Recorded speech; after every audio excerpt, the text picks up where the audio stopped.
Assalamualaikum warahmatullahi wabarakatuh. Bismillahirrahmanirrahim.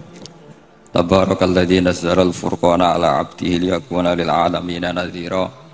Allahumma shalli wa sallim ala sayyidina maulana Muhammadin wa ala alihi wa sahbihi asma'in, amma ba'du. Yang sangat saya hormati Rektor Tribakti Kiai Haji Abdul Ghafabi, semua keluarga Lirboyo, semua yang hadir yang saya hormati. Ini tadi saya diajari doa maksa Tuhan. Saya punya sanad yang mungkin lebih keren. Jadi ada seorang Arabi berdoa di Raudhah, ya Allah, jika engkau jadikan orang soleh, maka yang senang adalah kekasihmu. Jika engkau menjadikan saya orang fasik, maka yang senang musuhmu, yaitu iblis. Tinggal jenengan mau nyenangkan kekasihmu apa musuhmu. Akhirnya ada hadis, ya sudah, soleh saja soleh. Doa kok gitu. Artinya kalau seseorang soleh yang suka siapa? Rasulullah. Rasulullah berstatus Habibullah. Ya Allah, kalau engkau jadikan aku orang soleh yang suka kekasihmu, kalau aku jadi orang fasik yang suka musuhmu. Terserah jenengan mau menyenangkan musuhmu apa menyenangkan kekasihmu. Coba ampun, terserah jenengan. Tentu pilihannya Allah menyenangkan kekasih Allah. Itu saya ijazahkan ini. Semoga agak diterima. Covid. Jadi kalau di Ihya itu ada Kitabul Wujdi, ada yang baca Al-Wajdi. Tinggal zaman mondok ngarokati apa enggak tahu saya. Resiko mondok Lirboyo memang gitu, kata Mbah Mun itu harus semuanya diharokati. Tapi kata Mbah Mun, ini sarang, jangan harokati semua, jangan maknani semua. Kalau dalil di sini katanya kan apa itu, al ilmu sayyidun wal kitabatu qaiduhu. Jadi ilmu itu ibarat hewan liar, supaya enggak liar dicancang gitu. Tapi kata Mbah Mun, abok cancang kabeh ya ketekaken mati gitu. Jadi ini, nah saya ini kan dikatakan Gus Ghafabi tadi cucu murid. Ini saya senang sekali karena memang saya jarang mau diundang pengajian umum. Karena diundang itu artinya kan makmur, diperintah. Sehingga ini sekaligus maklumat, yang nggak merasa mbah guru jangan ngundang saya, itu kualat nanti. Karena saya berkali-kali bilang hormat kiai itu wajib, tapi ngatur kiai itu haram. Jadi aturan mainnya jelas, hormat kiai itu wajib, seneng kiai wajib, tapi kalau ngatur kiai haram. Ngatur itu ya fatwa itu, fatwa ya. Begini, saya ini baru neliti, mungkin ini tahadus bin nikmat. Saya berkali-kali rembukan sama, termasuk diantaranya sama Profesor Quraish Shihab. Itu mau menjadikan manhajul Quran itu mudah. Di antara kitab yang saya pelajari serius itu kitab Syajaratul Ma'arif. Nanti sebagian tak tinggal di sini biar diajarkan Gus Rikza. Itu rencananya PSG, Pusat Studi Qurannya Pak Quraish, itu menerbitkan itu. Sementara ini sekarang di UI Universitas Islam Indonesia saya juga ngajar kitab itu. Kitab itu begitu mudah menjadikan Quran itu pegangan. Kalau di sini katanya mau dimilenialkan itu, milenial itu. Itu begini, misalnya begini, ini saya beri contoh. Jadi peristiwa-peristiwa khusus yang ada di Quran itu ditabwib secara umum. Jadi ini saya nanti tidak guyon supaya apa Gus Rikza gak kelihatan kalah, karena kalau guyon-guyonan itu menang saya. Saya ini orang Pantura. Saya misoh saja ada dalilnya. Karena memang dalam tarikh-tarikh itu gitu. Ini Muhammad ponakan kamu, kata orang-orang kafir. Saffaha ahlamana wasabba alihatana. Semoga gak ada yang menerjemah wasabba alihatana. Kitab itu mudah sekali. Misalnya begini, saya beri sekian contoh, mungkin 3 sampai 4. Babu nafil ibad bikullil bilad. Bab kalau seseorang itu harus manfaat di mana saja dia berdomisili. Terus beliau secara mudah bilang, qala ta'ala hakian an Isa bin Maryam wa ja'alani mubarakan ainama kuntu. Saya adalah orang yang hidup di mana-mana itu membawa apa? Berkah. Terus beliau memberi judul secara umum Babu Nafil Ibad Bikullil Bilad. Sehingga saya di Rembang, di Lirboyo atau di mana saja, etikanya satu, harus bermanfaat. Setidaknya manfaat kalau ada orang ingin menang ya saya ngaku kalah lah. Kalau ada orang yang ingin saya diangkat jadi murid ya oke, saya jadi murid beliau. Nggak masalah. Karena bagian dari kesalian itu tawaduk. Pasti yang tawaduk jadi wali karena man tawadu'a rafa'ahu Allah. Yang kumo luhur jadi guru pasti tidak jadi wali.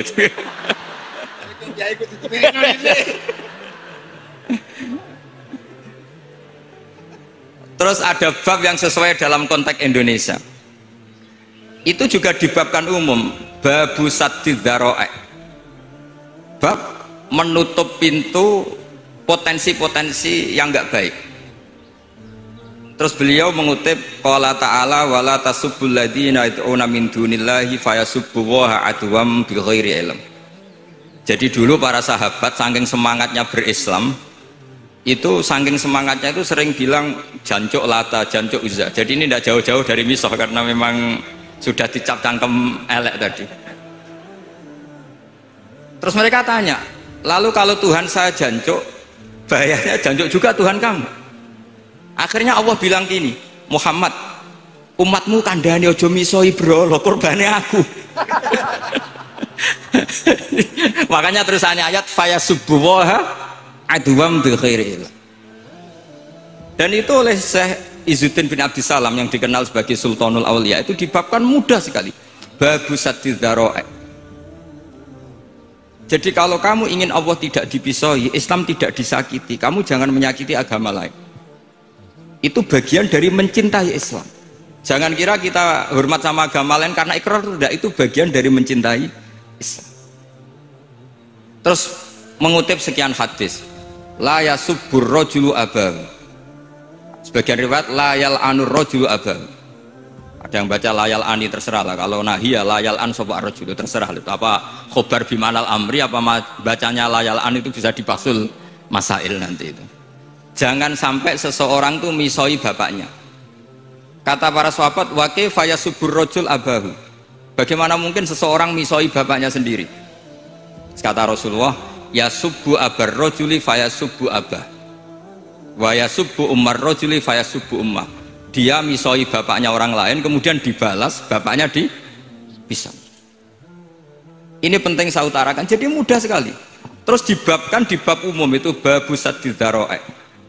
Sehingga peristiwa yang khususiyah ini menjadi bisa ditarik kesimpulan secara umum dan Quran maupun hadis mengawal kita ila yaumil kiamah. Karena kita tidak kehilangan stok untuk memaknai Quran dan hadis dengan cara yang diajarkan Syekh Izzuddin bin Abdissalam yang kita kenal, beliau termasuk Sultanul Ulama. Contoh ketiga ini yang paling penting dan itu saya sering utarakan. Beliau bikin judul la yutrakul haqqu li ajlil batil. Kebenaran tidak boleh ditinggalkan hanya karena banyak kebatilan. Uniknya apa? Beliau pakai dalil, saya yakin seorang dokter Riza pun nggak terlintas kalau itu ada. Meskipun bikin rumus istihad tadi yang nggak ada kembarannya tadi. Karena ulama yang waras ya nggak ingin ngembari rumus seperti itu. Memang nggak perlu dikembarin, apalagi dosen-dosen tribakti itu nggak suka. Ini padune ra kuat gaji kan gitu. Itu kan dalih ya, dalih supaya ngirit ya. Wes mulang ke arep-arep gaji barokah. Itu mesti kong kali kong sama bendara ya. Karo yayasan itu. Itu ada judul la yutrakul haqqu li ajlil batil. Itu uniknya beliau hanya dalil inna sofa wal marwata min sya'airillah faman hajjal baita wa atamara fala junaha alaihi ayyat tawafa bihima. Sofa dan marwah itu hakikatnya adalah min sya'airillah, termasuk syiar-syiarnya Allah. Maka siapa yang haji maupun umroh nggak apa-apa. Allah dalam bahasakan itu nggak apa-apa, fala junah nggak apa-apa, terus saja tawaf di situ. Memang dalam bahasa Quran tidak bahasa sa'i tapi pakai bahasa tawaf, ayat tawafa bihima. Kata Syekh Izzuddin bin Abdissalam, di sofa ini ada Isab nama berhala, di marwah ada Nailah juga nama berhala. Yang orang-orang jahiliyah dulu ini menyembah dua berhala ini. Karena ada berhala mereka merasa risih kalau ibadah ritual tauhid di situ. Tapi kata Allah, teruskan saja kamu tawaf di situ atau sa'i di situ. Artinya apa? Kebenaran tetap diperintahkan meskipun ada kebatilan. Jadi gampang sekali. Terus beliau bikin judul la yutrakul haqqu li ajlil batil. Barang hak itu tidak boleh ditinggalkan karena barang batil. Saya di mana-mana kalau boleh dikatakan fatwa. Kalau ada orang mati karena narkoba atau karena mendem atau karena koplo atau karena apa oplosan, itu kita sebagai kiai datang saja. Tapi tidak harus kiai yang top-top kayak Gus Rizal, salah satu kiai datang. Karena sekali kita tidak datang, mereka akan menciptakan tradisi baru dalam penguburan. Kiai ratekong, soleh-soleh ratekong, dipendem ala mereka. Didekno ambek diminumi arak. Sehingga kita datang ini karena apa? Sebetulnya demi melaksanakan syariat Islam, memperlakukan janazatu muslim. Kita kelola secara Islam. Meskipun mangkel, kita mangkel, wong mati kok oplosan. Mati-mati pas sujud kan keren. Atau mati karena gaji terlambat kan keren. Ini mati kok. Atau mati karena miskin telat apa? Gaji kan keren, tirakat lah, qanaah. Nah, betul, ini mas-mas kalau yang mencintai bapak ada kesampaian, syahid cinta itu juga syahid. Asal tidak pernah lihat, tidak pernah SMS, ngempet tok itu kalau mati itu syahid. Tapi syaratnya nggak ngelihat, nggak nge-SMS, nggak WA. Pokoknya seperti itu. Nah, ini penting saya utarakan. Saya pernah diundang salah satu acara akad nikah. Itu yang undang itu nanggap ketoprak. Gus, nanti ada ketoprak di rumah saya, tapi jangan nggak usah lihat itu. Tapi jam 9 ngakatkan anak saya. Ya saya datang. Pas itu memang nggak ada udzur, saya datang. Itu sudah ada biduannya banyak di situ. Kenapa saya datang? Pikiran saya tadi, kalau kiai tidak menyaksikan akad nikah, nanti mereka bisa bikin cara akad dengan cara mereka sendiri. Sehingga takbir-takbir yang di fikih, misalnya walimatul ursi itu kalau ada ikhtilatur rijal wan nisa haram hadir, itu nggak pernah dilakukan oleh guru-guru kita. Setahu saya Mbah Mun, bapak saya, guru-guru kita, meskipun ada ikhtilatur rijal wan nisa, mereka kalau ada walimatul ursi asal tidak ada udzur itu datang. Karena la yutrakul haqqu li ajlil batil. Padahal jelas di Bajuri, di Anatut Thalibin, jika hunaka muharramun harumal hudur. Entah kalau Gus Rizal baca hurrimal hudur atau harumal hudur, tidak tahu, saya ini kan bisa debat ini. Karena saya santri sarang, jadi kalau baca dua kali harumal hudur atau hurrimal hudur. Tapi kalau yang santri sini mau tidak mau ya anut harokatnya guru tadi. Resikonya nurut itu harus ikut haruma apa hurrima. Kalau saya karena nggak dimaknani, jadi ya bingung. Maksudnya bingung milih, saking banyaknya ilmu. Bukan bingung karena goblok, bukan.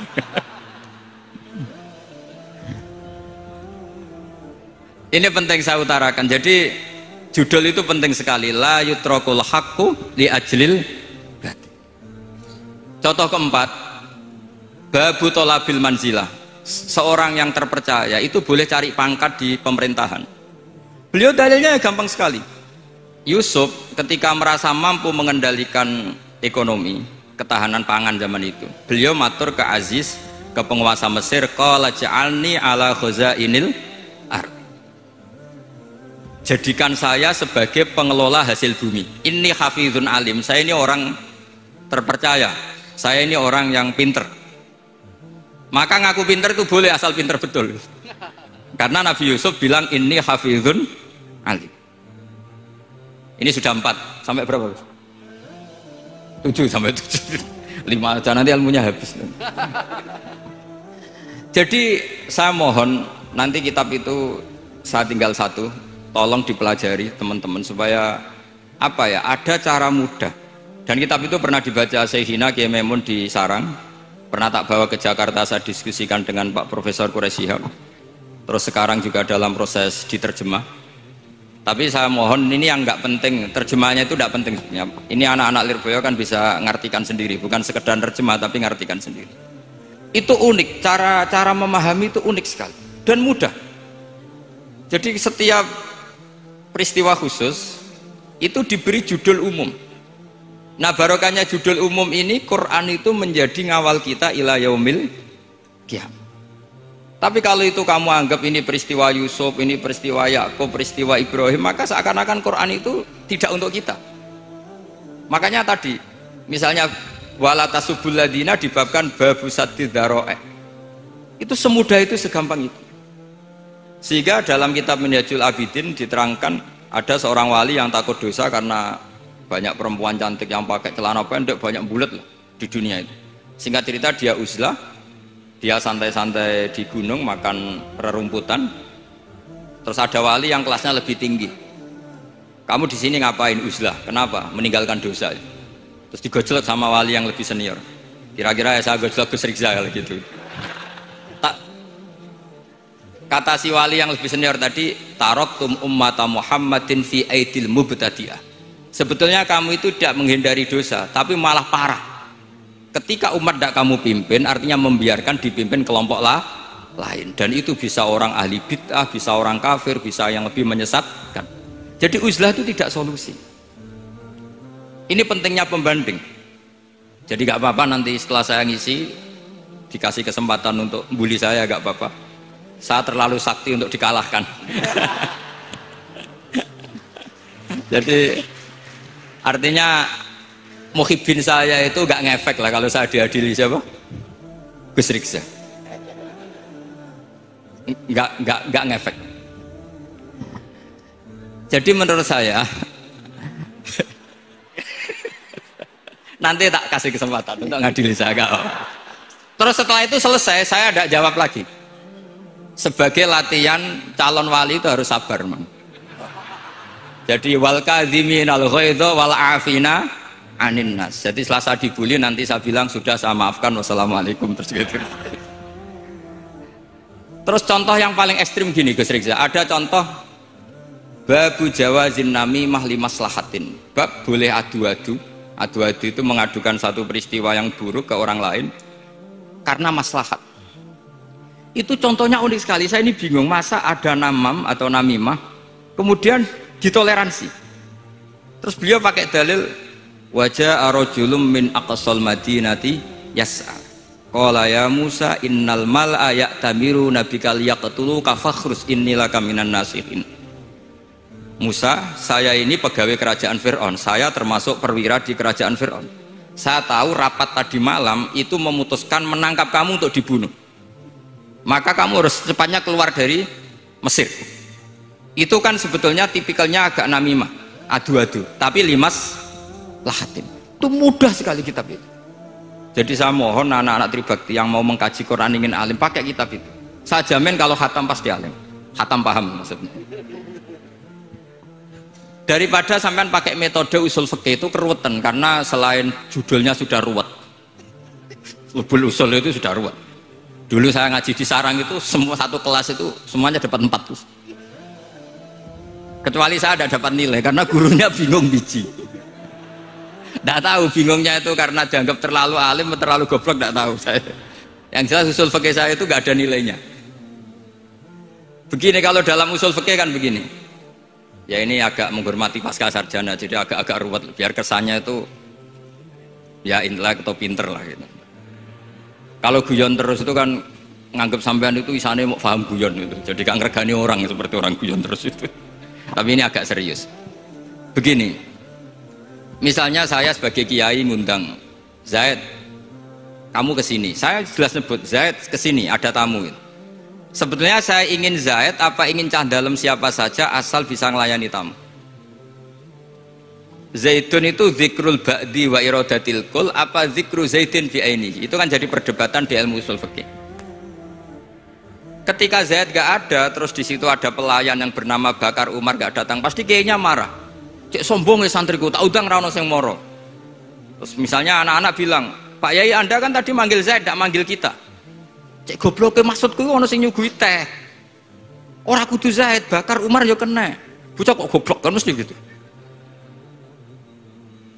Artinya gini, menyebut aktor dalam Quran atau hadis itu yuradu syakhsun bi ainihi, apa itu bagian dari zikrul ba'di wa iradatil.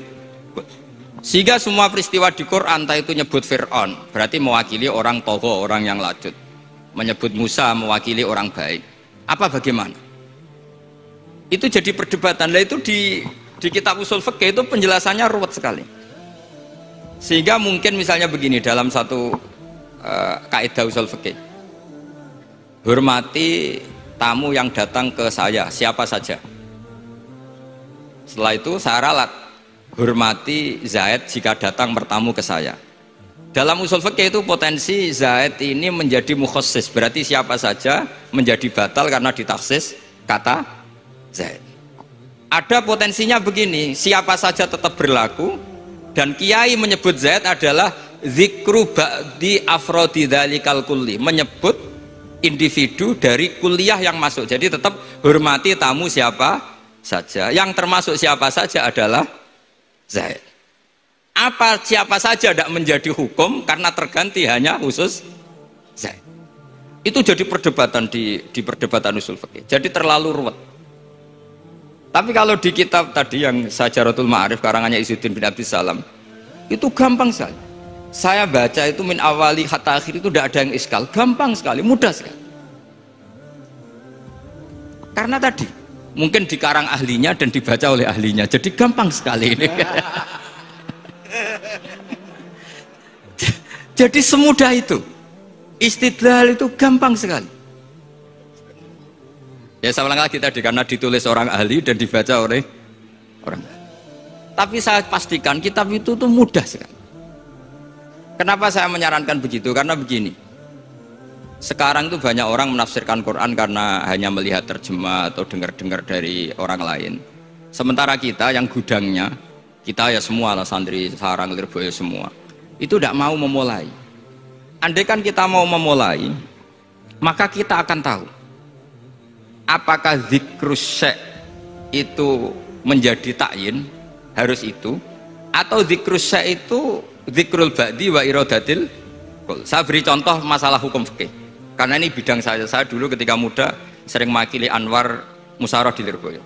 Dulu yang makili Lirboyo Gus Isom, Gus Rizal belum musuh saya dulu, belum musuh saya dulu.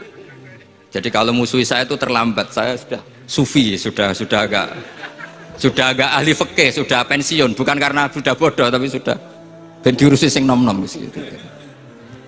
Sudah makam saya sudah ndak itu sudah. Ndak tahu entah makam saya dari mana, ndak tahu saya. Misalnya begini, saya beri contoh. Di antara yang nggak boleh dalam pernikahan adalah wa antajma'u bainal ukhtain. Menikahi mbaknya plus adiknya, fi nikahin wahid, tahta rajulin wahid. Jadi nggak boleh mempoligami mbak bersama adiknya. Kalau kita percaya zahirun nas, maka yang haram hanyalah wayoh atau berpoligami mbak dan adik. Dan itu bahaya kalau Anda memahami seperti itu.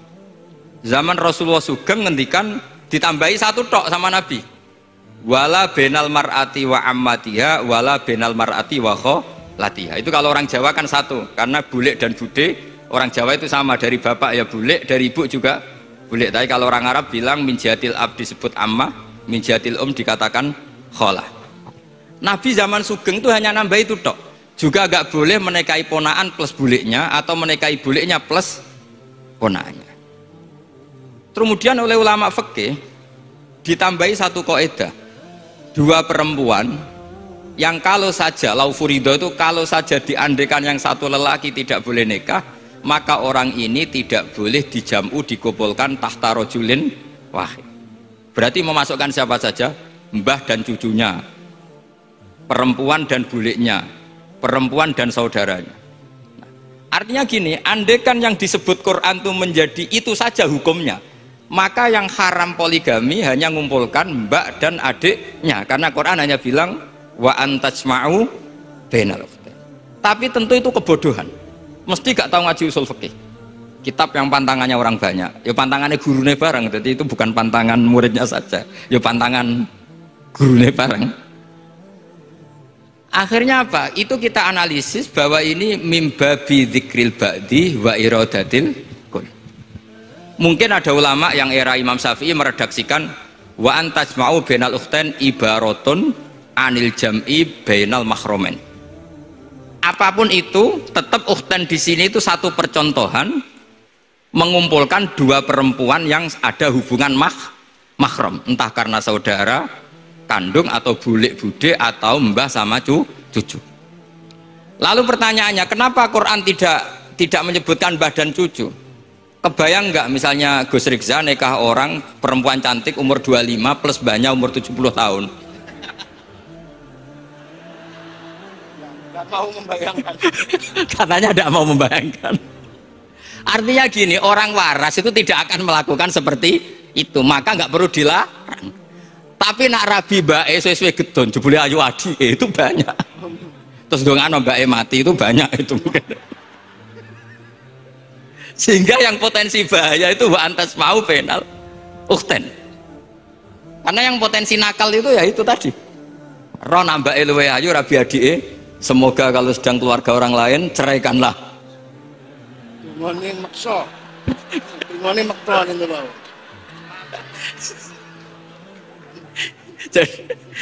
Jadi ini penting saya utarakan. Jadi ini serius tapi saya tetap rileks. Jadi mohon dipelajari lah usul fikih.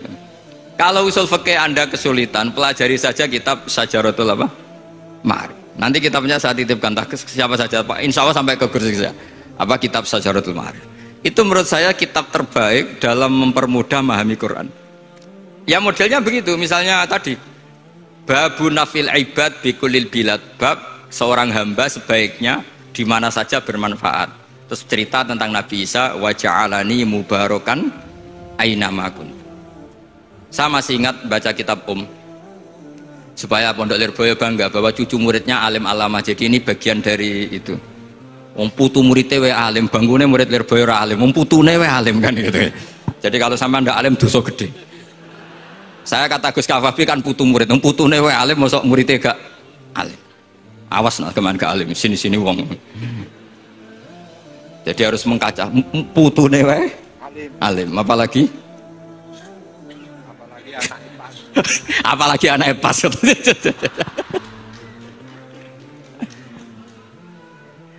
Jadi tadi sampai mana guys? Lupa ya. Sampai Adi Ayu. Adi Ayu. Mbak sing ayu. Ditungakno tadi. Iya, ditungane bentang mati adike oleh Mbak. Tapi adike mati guys. Saya teruskan lagi ya. Jadi kalau saya masih ingat baca kitab karangannya Imam Syafi'i dalam tema yang mirip ini. Ketika beliau ditanya, boleh ndak seorang lelaki uzubah tidak nikah? Waqat qala Rasulullah sallallahu alaihi wasallam an nikah sunnati faman rohiba an sunnati falaysa minni. Itu kata Imam Syafi'i. Ya kalau dia tidak nikah karena benci sunnah Rasulullah itu buruk. Tapi kalau karena takdir dia tidak suka nikah atau gak payu rabi ya gak apa-apa. Terus Imam Syafi'i ditanya, apa dalilnya? Jawabnya Imam Syafi'i itu rileks sekali. Inna wa ta'ala dzakara abdan sholihan wa wasofa bi annahu hasur.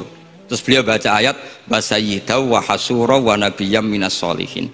Allah itu menyebut sekian hambanya yang soleh, dan di antara hambanya yang soleh itu berstatus hasur, orang yang tidak nikah. Artinya tidak nikah itu bukan mengganggu kesalehan, maka uzubah itu halal.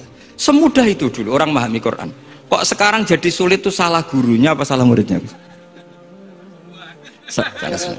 Jadi ini cobalah di apa ya, saya memang ingin supaya Pondok Lirboyo itu mudah sekali paham Quran. Saya ini termasuk heran ya, kenapa saya yang ngomong tafsir itu menurut saya biasa saja sama. Tapi saya kata orang banyak itu sudah mufassir. Kenapa saya ngomong biasa saja? Karena ya tadi dengan perangkat-perangkat ilmu kayak usul fikih, kayak fikih sendiri, termasuk kitab Syajaratul Ma'arif, memang memahami Quran itu gampang. Wong kafir saja bisa paham dulu. Umar ketika paham Quran itu belum Pondok Lirboyo. Masih kafir. Nggak pernah jadi mustahik. Apalagi wakil rektor, nggak pernah.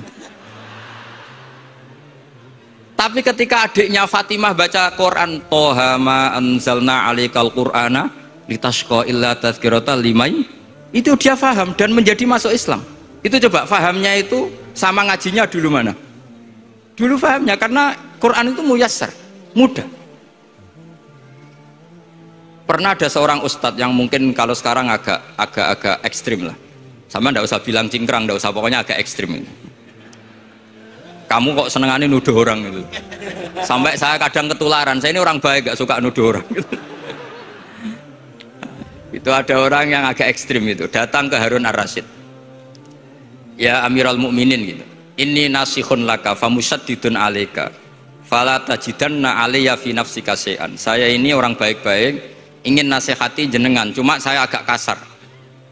Musyaddid itu agak kasar. Dalam bahasa Arab musyaddid siddah itu kasar. Kasar atau tegas, kasar lah. Dalam konteks ini maknanya kasar.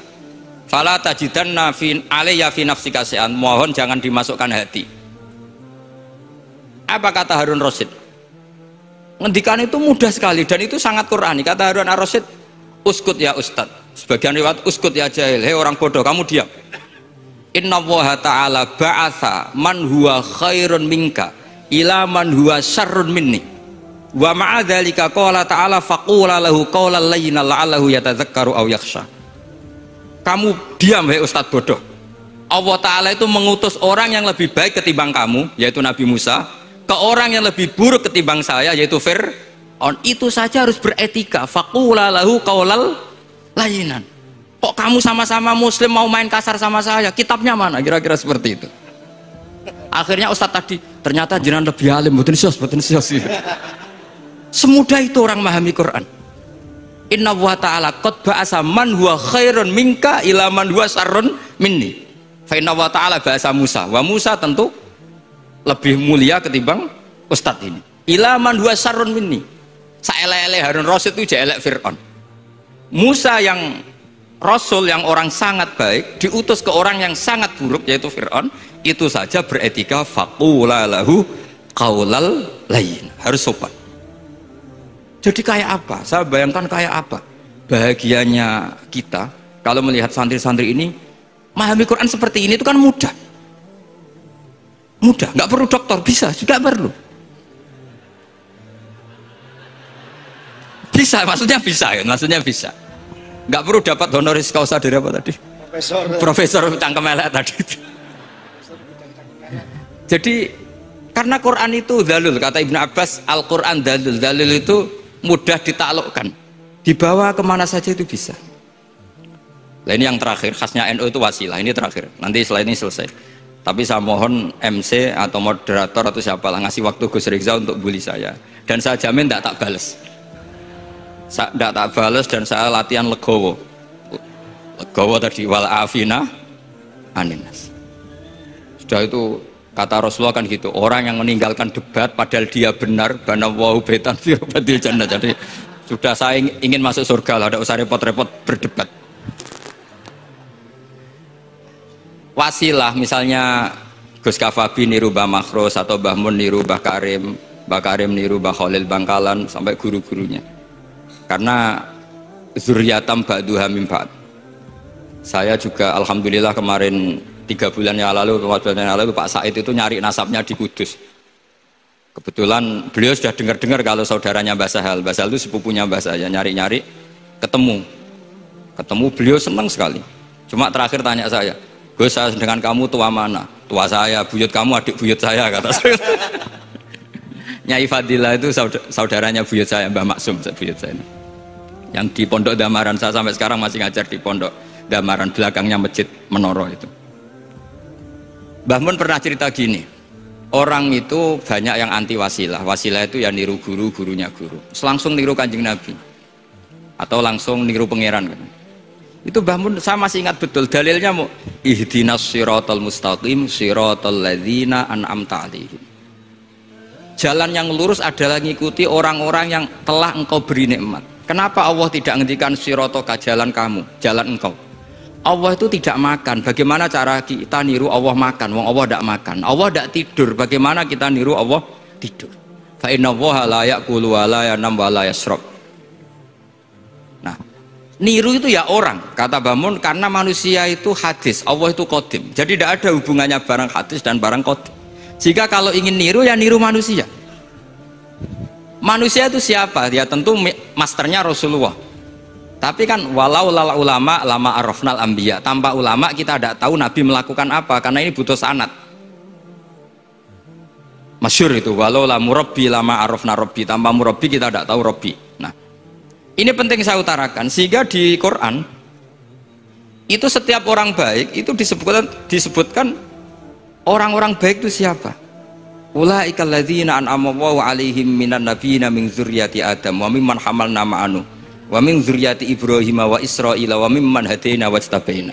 Selalu orang baik itu diceritakan orangnya dan ngikuti orang juga. Ulaikal ladzina hadahum wa fa bihudahum muqtadi. Kenapa? Karena kita tidak bisa niru Allah, karena Allah itu tidak makan, tidak minum, tidak tidur, tentu tidak nikah. Tapi sekarang orang tuh geger, manut guru-guru ra mesti bener. Sing marai kaidah nak guru ra mesti bener tuh kita. Kita setiap ngajar di Lirboyo di Sarang bilang selain Rasulullah Muhammad tuh tidak maksum. Jadi mereka ketinggalan kalau ngomong kiai ra mesti bener. Tahu kita mulai kecil diajarin selain Nabi kok ora maksum. Dekne ro ilmu anyaran kok ngandani sing mulai bayi alim, itu kan lucu. Kita mulai dulu tahu selain Nabi itu tidak maksum. Kok malah dikandani kiai tidak mesti bener, kenapa diikutin? Udah tahu kalau kiai tidak mesti bener. Cuma kalau kiai tidak mesti bener, nak kue mesti ra bener. Lagi-lagi gerakan cangkem elek kan gitu. Kalau kiai itu hanya mungkin tidak benar, kalau kamu mesti tidak benar. Ini penting saya utarakan sehingga mudah sekali. Apa dalilnya wasilah? Ya kita jawab saja. Ihdinas siratal mustaqim, siratal ladzina an'amta. Semudah itu Quran dipahami ahlinya. Tapi sekarang kok memahami Quran jadi sulit. Saya menjadi tidak tahu. Ya seperti tadi Izzuddin bin Abdi Salam itu banyak dalil la yutrakul haqqu li ajlil batil. Itu contohnya itu hanya inna sofa wal marwata min sya'airillah. Ketika sofa dan marwah belum steril dari berhala-berhala itu, ketika Ka'bah belum steril dari berhala-berhala itu, Nabi tetap tawaf di Ka'bah, tetap sa'i di sofa dan marwah. Kemudian itu disimpulkan la yutrakul haqqu li ajlil batil. Segampang itu agama. Tapi kenapa menjadi sulit? Jadi saya mohon sekali, karena kitab itu sedang dikaji di PSG Pusat Studi Quran, juga dikaji di pondok saya. Dulu Syekhina Maimun pernah baca juga. Sekarang di UII yang ngajar saya. Jadi saya ingin, dan itu diajarkan ditulis lah oleh ulama sing ma'ruf, bahkan gelarnya Sultanul Ulama.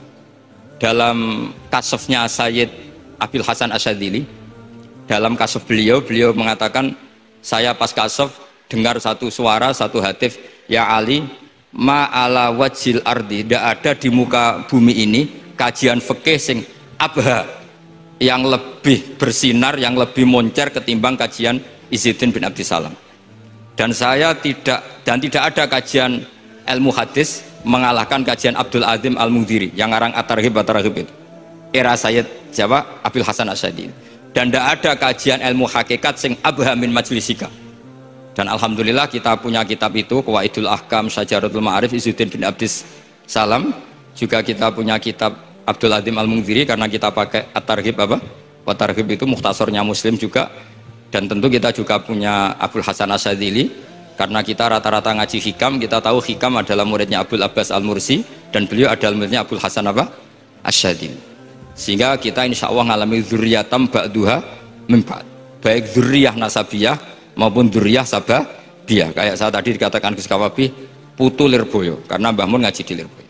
Dan saya bangga karena bisa bully jenengan semua, nak putune wae alim apa meneh anake. Mun sepakat iki, nak putune wae alim apa meneh anake. Pun assalamualaikum warahmatullahi wabarakatuh.